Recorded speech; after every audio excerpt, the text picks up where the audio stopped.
आयुष्यात आपल्याला दिशा दाखवणारा एक हात कायम आपल्या सोबत असतो, तो म्हणजे आपला बाप. बाप नावाचं मोठं झाड घरावर बहरलेलं, माथ्यावरती सावली धरून घरासाठी झुरलेलं. ऊन वारा पाऊस वादळ जरा देखील ढळत नाही. बाप असतो आवाक्याबाहेर, कधीच कोणाला कळत नाही.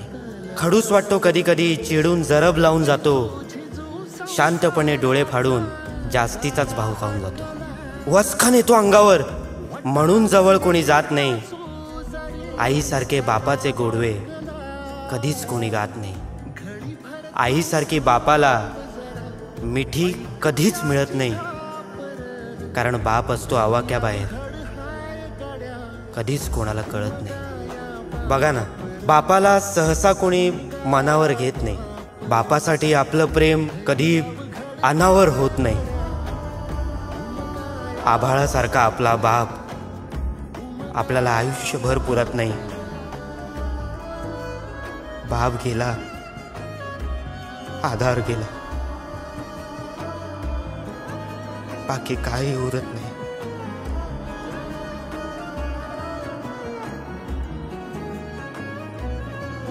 कासावीस होऊन तुम्ही आम्ही बाप आठवत रडत बसतो.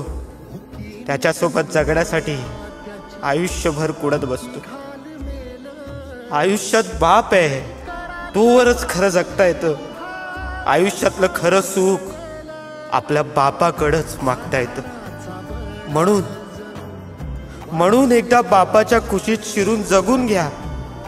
देवाकडं एवढं सुख जन्मोजन्मी मागून घ्या, कारण बाप झाल्याशिवाय आपल्याला आपला बाप कळत नाही. बाप असतो आवाक्याबाहेर,